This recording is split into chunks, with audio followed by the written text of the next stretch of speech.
지난주에 제가 사고를 좀 당했습니다. 집에서 점심을 먹고 자전거를 타고 교회로 돌아오는 길에 넘어져서 팔목이 좀 삐고 무릎도 까지고 게다가 얼굴에도 상처가 생겼습니다. 너무 놀래고 아팠지만 주변에 사람들이 다 보고 있어서 안 아픈 척 황급히 교회로 와서 이렇게 봤더니 생각보다 굉장히 얼굴에 크게 상처도 나고 팔목도 너무 아프고 그래서 갑자기 걱정이 되는 거예요. 이번 주일에 설교를 해야 되는데 이 얼굴로 어떻게 할까? 이 핑계로 그냥 부목사님에게 설교를 시킬까 하다가 저를 보고 싶어서 기다리고 있는 많은 성도들이 생각나서 어쨌든 설교는 해야 되겠다. 그래서 빨리 병원에 갔습니다. 사람이 왜 그렇게 많은지 1시간 기다려야 된다고 하더라고요. 1시간을 기다려서 의사 선생님 30초 보고 이제 소독을 받고 그리고 돌아왔어요. 그날 저녁 집에 와서 아픈 팔목과 얼굴 상처를 보면서 여러 가지 생각이 들었습니다. 내가 어쩌다가 이런 사고가 났을까? 평소에 늘 다니던 길인데 왜 이런 일이 일어났지? 자전거를 한두 번 탄 것도 아닌데 뭐 이런 여러 가지 생각이 들더라고요.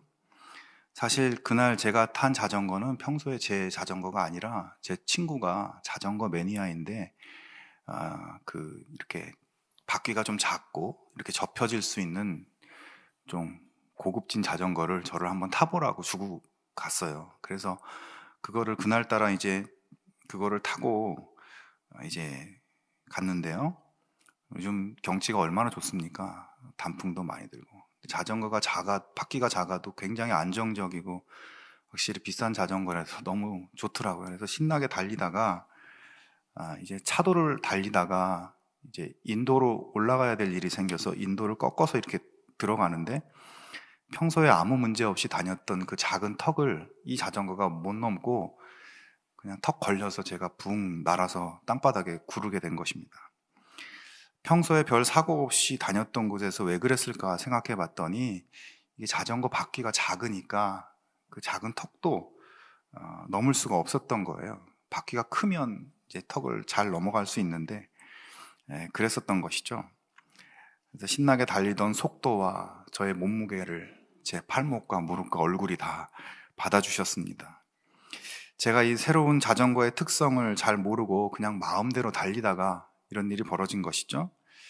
한편으로 이번 주 설교도 해야 되고 또 추수감사 기도회도 준비해야 되고 해야 하는데 이런 사고가 나는 그 순간 하나님께서 좀 나를 좀 막아주시지, 나를 좀 붙잡아 주시지, 하나님 뭐 하시고 계시나 이런 생각이 또 들었어요. 넘어지는 순간 얼굴이라도 좀 안 다치게 나를 좀 잡아주실 수 있는 충분히 능력이 되시면서 왜 안 그러셨을까 하는 원망의 생각이 들었습니다. 그리고 나서 또 이런 생각도 들었습니다. 하나님이 왜 나에게 이런 일을 겪게 하시나? 내가 뭘 잘못했나? 내가 하나님 앞에 뭔가 좀 잘못한 게 있는가? 내가 교만했나? 내 죄 때문에 내가 지금 이런 사고가 나고 벌을 받고 있는 것이 아닐까? 하나님이 그런 분이 아니란 걸 알지만 별의별 생각이 다 들어왔습니다. 내가 부주의해서 내가 잘 몰라서 그렇게 된 것인데 사람이 아프고 약해지니까 자꾸만 이상한 생각을 하게 되더라고요. 그런데 다음날 아침에 한 친구를 만났습니다. 저를 보고 깜짝 놀라면서 어떻게 하다 그렇게 됐냐고 물었어요. 자전거 타다 사고가 났다고. 그렇게 얘기를 했더니 그 친구 말이 그만하길 다행이라고. 넌 정말 천만 다행이라고 이렇게 얘기를 하는 거예요. 나 아파 죽겠는데 또 이번 주 설교도 해야 되는데 이것 때문에 너무 속상한데 뭐가 다행이냐 얘기했더니 그 친구가 하는 말이 자전거 사고 당한 사람을 많이 봤는데 보통 사고가 나면 앞니빨이 왕창 나가고 광대뼈도 깨지고 팔도 부러지고 갈비뼈도 부러지고 막 이렇게 된다는 거예요. 그래서 그 말을 듣는 순간 정말 그래 네 말이 맞다. 이만하길 다행이다. 이만큼 다친 것만도 감사하다 하며 감사의 마음이 또 들었습니다. 하나님 감사합니다. 제가 신나서 달리다가 넘어질 때 그래도 하나님이 잡아주셔서 이만큼밖에 안 다친 거군요. 그래요. 하나님이 저의 갈비뼈와 팔과 무릎과 이빨을 붙들어 주셨군요.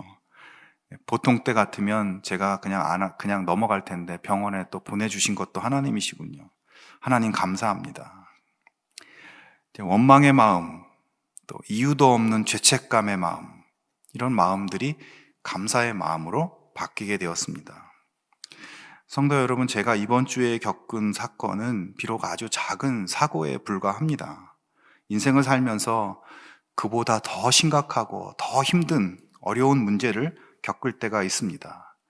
그런 일을 겪으면 별의별 생각이 다 떠오르고 이 사람 저 사람 탓하게 되고 하나님 탓하게 되고 원망하게 되고 나중에는 자기 자신을 공격하면서 스스로를 힘들게 만듭니다. 그러나 그런 생각들은 우리를 더 어렵게, 더 힘들게 만들 뿐이죠. 어려움 속에서도 감사의 제목을 찾고 하나님의 은혜의 손길을 찾고 그 고통의 현장 속에 머물지 말고 거기에 맴돌지 말고 하나님께로 돌아가는 것이 중요합니다. 그렇게 하나님께로 돌아가면 하나님으로부터 우리의 힘든 상황을 넉넉히 이길 수 있는 영적인 능력이 내려오게 되는 것입니다. 오늘 본문 말씀에도 참 인생 살면서 어떻게 저렇게 고난이 많을까 싶은 한 여자가 등장하죠. 그 사람은 바로 나오미라는 여자입니다. 나오미라는 이름의 뜻은 즐거움, 기쁨, 사랑스러움, 이런 이름이에요. 이 사람은 유다 지파 사람이었고 유다 땅 베들레헴에 살고 있었습니다. 베들레헴이라는 이 지명은 이 빵의 집이라는 뜻이에요. 그러니까 빵집이라는 뜻이죠. 그래서 빵가게가 많은 동네가 아니라 유다 땅에서 생산되는 곡식들이 이 지역으로 모이는 곡창지대, 곡식 창고의 기능을 하던 곳이었습니다. 그러니까 이 동네 사는 나오미였기 때문에 항상 곡식도 풍성하고 그 이름처럼 기쁨과 즐거움과 사랑스러운 그런 인생을 살고 있었던 여자였습니다. 또 그의 남편은 엘리멜렉이라는 사람인데 엘리멜렉이라는 말은 나의 하나님은 왕이시다라는 뜻입니다. 이름 참 멋있죠. 사실 나오미와 엘리멜렉이 살던 시대는 사사시대라고 해요. 이 사사시대의 특징은 사람들이 다 자기 소견에 옳은 대로 행동하고 그래서 세상에 악이 넘쳐나는 그런 시대의 특징을 가지고 있거든요. 그런 불신앙의 시대, 어두움의 시대였지만 이 엘리멜렉과 나오미는 하나님을 왕으로 모시는 그런 신앙을 굳게 붙들고 하나님 안에서 즐거움과 기쁨을 누리며 살아가는 그런 행복한 인생들이었습니다. 자, 그런데 그런 즐거움과 기쁨의 인생 가운데 어려움이 찾아들기 시작합니다. 그 땅에 흉년이 왔어요. 본문에 보면 그 땅에 흉년이 드니라 이렇게 짧게 한마디 나오는데요. 여러분, 고대 시대의 흉년은 굉장히 고통스럽고 또 엄청난 그런 사건입니다. 구약 성경의 예언자들이 이렇게 하나님의 백성들을 또 세상을 심판할 때 재앙을 예고하는데 그 재앙에 자주 등장하는 재앙이 있는데 그것은 기근과 칼과 전염병입니다. 여기서 아마 칼은 전쟁을 의미하는 것이겠죠. 사람들이 하나님 앞에 범죄하고 심판받는 그 재앙의 대표적인 것이 기근과 전쟁과 전염병이라는 거예요. 그런데 예레미야 선지자는 이런 말씀을 하였습니다. 굶어 죽은 사람보다는 차라리 칼에 죽은 사람이 낫겠다. 다쳐서 죽은 사람이 먹거리가 없어서 서서히 굶어 죽어가는 사람보다 더 낫겠다. 이게 무슨 말인가 하면 기근 흉년으로 먹을 것이 없어서 굶어 죽는 사람은 천천히 계속 고통을 받다가 천천히 쇠약해지면서 죽기 때문에 전쟁 때 칼에 죽는 것보다 훨씬 더 괴롭고 고통스럽다는 그런 뜻이죠.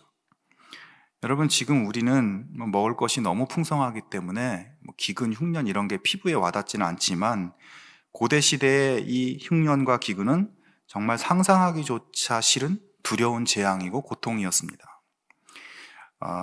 이 마시모 몬타나리라고 하는 이 문화사를 연구한 사람이 쓴 책에 보면 기근으로 인해서 일어난 사회상을, 그러니까 굉장히 오래된 그 옛날에 기근 때문에 있었던 사회상을 기록한 내용이 있는데요. 제가 잠깐 한번 인용해서 읽어보겠습니다. 기근이 전 세계에 퍼져서 전 인류를 죽음으로 몰아넣을 기세이다. 식량 부족은 모든 계급 사람들을 덮쳤다. 부자들이나 제법 살만했던 사람들도 가난한 사람들과 마찬가지로 굶주림으로 핏기가 없게 되었다. 그러는 동안 4발 짐승과 새들을 다 잡아먹고 나서 사람들은 끔찍한 배고픔에 사로잡혀 죽은 짐승 고기를 비롯해서 아무 고기나 먹고 그 외에 어떤 더러운 것도 다 먹어치웠다. 어떤 이들은 나무 뿌리를 먹어 죽음을 면해보려고 하였으나 소용이 없었다. 기아의 광증은 인육을 먹도록 만들었다. 여행자들은 그들보다 힘센 사람들에게 잡혀서 몸이 절단되어 불에 구워졌다. 수많은 사람들이 과일 1개나 계란 1개로 아이들을 으슥한 곳으로 꼬여서 죽인 다음 먹어버렸다. 마치 식인 풍습이 정상적인 관습인 것처럼 어떤 사람은 시장에 인육을 갖고 와서 팔았다. 그 사람은 체포된 뒤에도 자신의 죄를 부인하지 않았으며 그래서 화형에 처해졌다. 그 인육을 땅에 묻었더니 다른 사람이 파서 먹었다. 그 사람 역시 화형에 처해졌다. 여러분, 이 기록이 어떻게 느껴집니까? 이게 무슨 이 괴기 소설처럼 들리기도 하지만 실제로 벌어졌던 그 과거 옛날의 사건들이에요. 인류 역사에서 기근과 흉년은 어떤 재앙보다 무섭고 고통스러운 재앙이었다는 것을 보여주는 기록입니다. 즐거움과 기쁨이 넘치는 행복한 가정, 나오미의 가정도 바로 이러한 재앙을 겪게 됩니다. 그래서 견디다 못해서 결국은 재산을 다 처분해서 그 옆 나라로 이제 이주를 하게 돼요. 기근이 없다고, 거기는 기근이 없는 흉년이 아닌 모압이라고 하는 지역으로 이민을 가게 됩니다. 고향을 떠나서 이방 민족의 땅으로 가는 것이, 그렇게 결정하고 행하는 것이 쉬운 일은 아니었겠지만, 그리고 문화가 다르고 언어가 다르고 신앙생활과 환경이 다르기 때문에 그렇게 넘어가는 게 쉬운 결정은 아니지만, 그래도 이 엄청난 재앙 앞에서 먹고 살려면 그곳으로 가야만 했던 것이죠. 자, 모압으로 넘어온 나오미의 가정. 이제 좀 흉년의 재앙을 피해서 이제 좀 숨을 쉬고 살만한가 싶었는데 또 다른 사건이 벌어집니다. 이번에는 남편 엘리멜렉이 갑자기 죽은 것입니다. 어떻게 죽었는지, 왜 죽었는지 성경에 나와 있지도 않아요. 그때까지 이 부부의 자식들이 결혼하지 않은 것으로 보아서 이 엘리멜렉이 대략 30대 초반에 젊은 나이에 죽은 것으로 보입니다. 여러분, 나오미 입장에서 이 상황을 한번 생각해 보십시오. 고향에서 남편과 자식들과 행복하게 살던 가정, 예상하지 못한 큰 흉년이 들어서 견디다 못해 모압으로 왔습니다. 외국 땅에서 괄시도 받고 차별도 받고 그래도 굶어 죽는 것보다 나으니까 버티고 견디며 살았습니다. 그런데 그곳에서 모압에 온 지 얼마 되지도 않았는데 갑자기 남편이 돌아가신 거예요. 아이들은 아직 어리고 먹고 살 기반도 만들어지지 않았는데 한참 힘을 합쳐서 삶을 개척해야 되겠는데 얼마나 황망했겠습니까? 아는 사람, 도와줄 사람 하나 없는 외국 땅에서 남편을 잃은 나오미의 그 심정을 여러분 한번 상상해 보십시오. 오늘 말씀을 보면서 나오미의 마음에 우리가 한번 공감해 볼 수 있어야 될 것 같아요. 여러분, 여러분의 마음속에 가장 사랑하는 사람이 있으시죠? 그분을 갑자기 잃게 된다. 그 상황을 한번 상상해 보십시오. 저는 제가 사랑하는 사람을 잃어버린다, 입에 담기도 상상하기도 싫더라고요. 자, 나오미는 남편이 죽자 이제 자신의 2 아들에게 희망을 걸 수밖에 없었습니다. 어떻게든 모압 땅에서 이 아이들이 살아가야 되겠지 않겠습니까? 그래서 이 나오미의 마음속에는 이 아이들을 그래 빨리 결혼을 시켜야 되겠다 생각이 들었어요. 감사하게도 2 아들들을 모두 아주 참한 모압의 자매들과 결혼하게 됩니다. 아마 나오미가 아들들을 결혼시켰을 때 굉장히 안도하고 기뻐했을 겁니다. 내가 남편 없는 불쌍한 처지가 되긴 했어도 그래도 이 아이들이 모압 땅에서 정착하고 여기서 왕따가 되지 않고 잘 적응하고 이렇게 좋은 착한 자매들과 결혼해서 가정을 이루게 되었으니 얼마나 좋은가 생각했을 겁니다. 그리고 그렇게 10년의 세월이 흘렀습니다. 10년 정도 됐으니까 이제 모압에서 어느 정도 익숙해지고 이웃도 많아지고 문제없이 흘러가는 듯 했습니다. 그러나 나오미에게 비극은 다시 찾아옵니다. 이번에는 사랑하는 2 아들을 모두 잃게 된 것입니다. 청천벽력 같은 일이 벌어진 것이죠. 성경은 또 그들이 왜 죽었는지, 어떻게 죽었는지 역시 아무 이야기도 해주지 않습니다. 정말 무서운 기세로 10년 만에 나오미는 모든 재산과 남편과 자식과 이 모든 것을 잃어버리고 텅 빈 인생이 되어가고 있었습니다. 여러분, 성경의 시대에 가장 가난한 부류의 사람들은 고아와 과부와 나그네라고 이렇게 성경이 표현해주고 있어요. 가난한 사람들 하면 고아와 과부와 나그네예요. 우리나라로 치자면 무슨 각설이 거지 신세가 바로 고아와 과부와 나그네입니다. 그런데 여러분 가만히 보십시오. 지금 나오미는 이스라엘에서 모압으로 온 나그네입니다. 게다가 이제 남편도 죽어 과부가 되었는데 남편뿐 아니라 그를 부양할 자식들마저 죽은 상황이 되었어요. 그러니까 그 당시에 사람이 떨어질래야 더 이상 떨어질 수가 없는 밑바닥 중에 밑바닥으로 이분이 떨어지게 된 것이죠. 한순간에 쫄딱 망한 거예요. 그리고 왜 그렇게 되었는지 이유도 없습니다.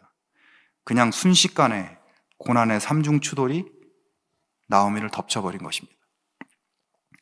자, 여러분, 이쯤 되면 나오미라는 사람이 도대체 왜 이렇게 고통을 당하고 있는가? 이것을 한 번쯤 생각하게 됩니다. 가장 흔하게 생각할 수 있는 것은 나오미가 무슨 죄를 지었구나, 뭔가 큰 죄를 지었구나, 뭔가 문제가 많은 사람이니까 저런 고통을 사면타로 두들겨 맞는 것 아닐까라고 생각할 수 있습니다. 나오미 자신도 이런 생각을 했을 것 같아요. 내가 하나님의 이 약속의 땅을 버리고 먹고 살겠다고 모압 땅으로, 이방 민족 땅으로 이렇게 넘어와 버렸다고 해서 하나님께서 벌을 내리시는 것이 아닐까?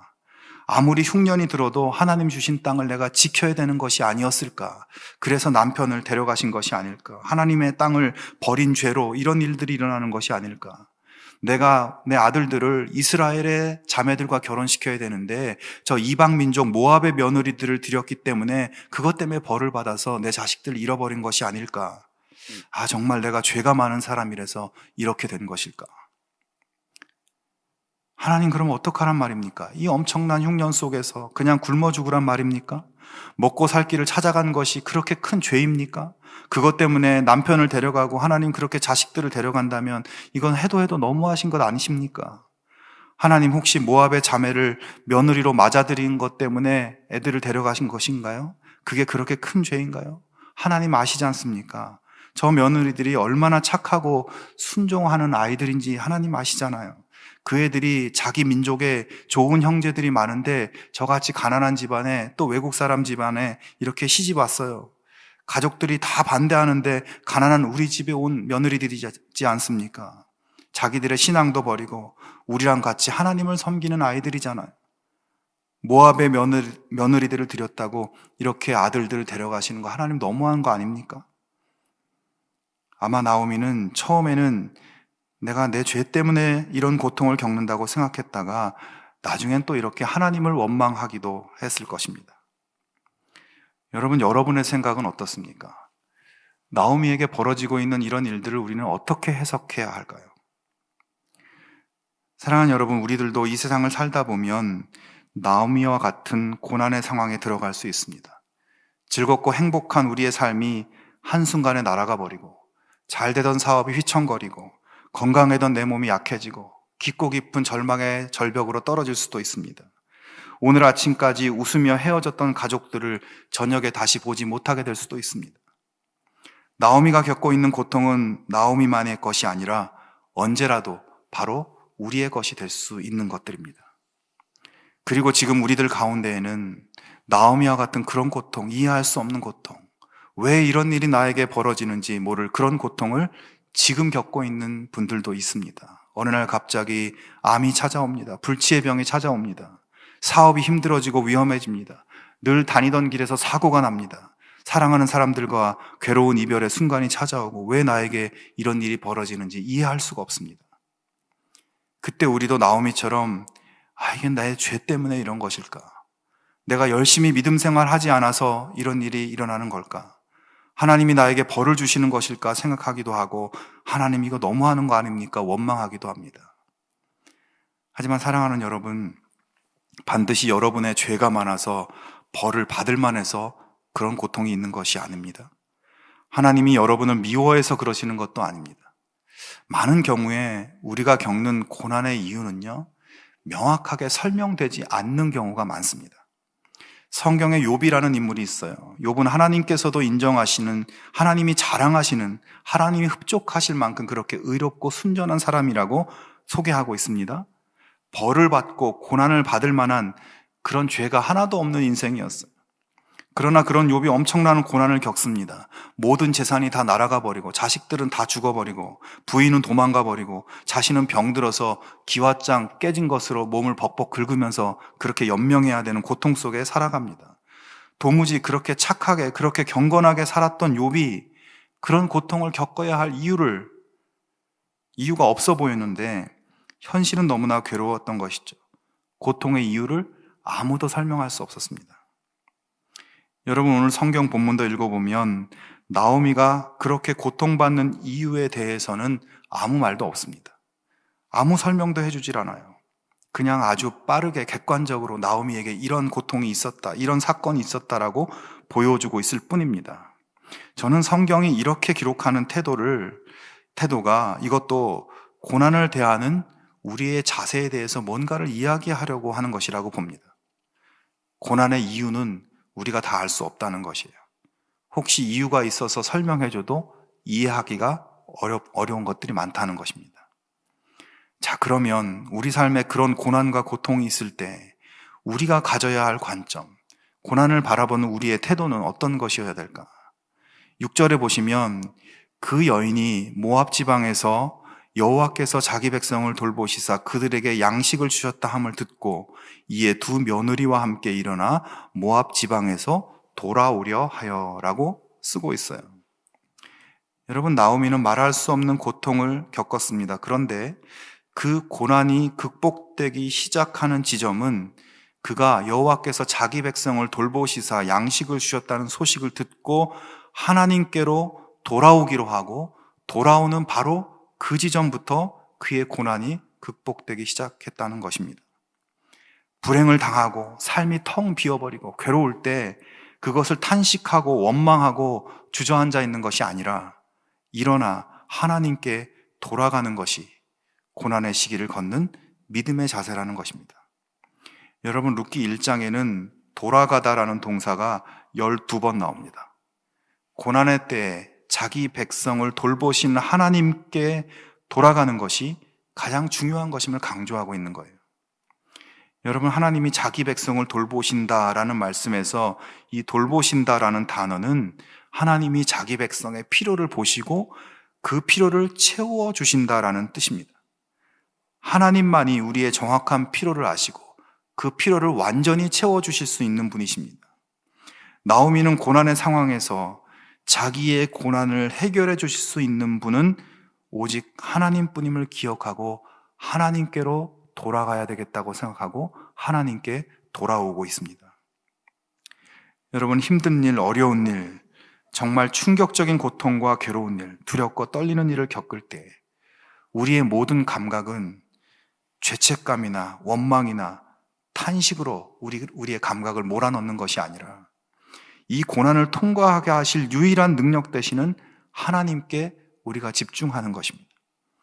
흩어져 있는 나의 의식을 하나님께로 돌려놓는 것입니다.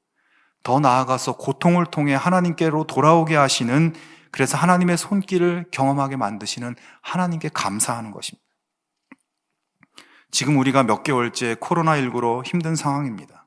그리고 이것이 언제 끝날지 아무도 알 수 없어요. 경제적으로도 너무 힘들어지고 아이들도 학교 생활이 힘들고 자유롭게 만날 수도 없고 자유와 즐거움이 통제당하고 교회에 와서 만나서 예배드리고 이런 일도 안 되고 갑작스러운 어려움 속에 우리 모두가 답답하고 또 원망스럽습니다. 그러나 이 고난의 세월에 우리는 모두 무엇보다 이 고난을 극복하게 할 하나님의 능력으로 돌아가는 믿음이 필요합니다. 여러분을 괴롭히는 것들, 여러분을 고통스럽게 하는 현실과 문제들을 잠깐 내려놓고 오롯이 하나님의 은혜에 더 집중하고 말씀의 은혜에 집중하고 하나님께로 돌아오기를 바랍니다. 왜 이렇게 힘들까? 어떻게 하면 좀 나아질까? 아무리 생각해도 답이 없습니다. 자기 백성을 돌보시는 하나님께 돌아오는 것이 답입니다. 사랑하는 성도 여러분, 올해가 2달 남았습니다. 예상하지 못한 문제와 아픔이 있으십니까? 아무리 노력해도 풀리지 않는 힘든 일에 여러분 둘러싸여 있습니까? 우리의 필요를 채우시고 우리를 돌보시는 하나님께 돌아오기 바랍니다. 더 가까이 오기 바랍니다. 하나님 역사를 사모하고 내 시간과 장소와 삶을 더 하나님께로 돌려 세워보기 바랍니다. 하나님의 놀라운 손길로 여러분을 역사해 주실 것입니다. 그 하나님을 더욱 신뢰하며 하나님의 축복을 누리는 그러한 우리 모두가 될 수 있기를 주님의 이름으로 축원합니다. 함께 기도하겠습니다. 하나님 아버지, 우리의 삶의 모든 필요를 아시고 채우시고 돌보시는 하나님의 손길을 기대합니다. 어려울 때, 힘들 때, 눈물이 날 때 우리를 무너뜨리는 내 안의 소리, 세상의 소리를 듣지 않고 하나님께로 돌아가는 믿음을 더하여 주시옵소서. 하나님만이 길이고 하나님만이 답인 것을 알고 우리의 모든 마음과 뜻을 주님께 맞추고 살아갈 수 있도록 우리의 심령을 주장하여 주시옵소서. 주님과 1분이라도 더, 주님 말씀을 1분이라도 더 가까이 하여 고난을 이기는 하늘의 능력을 채울 수 있게 하여 주시옵소서. 예수님의 이름으로 기도하옵나이다. 아멘.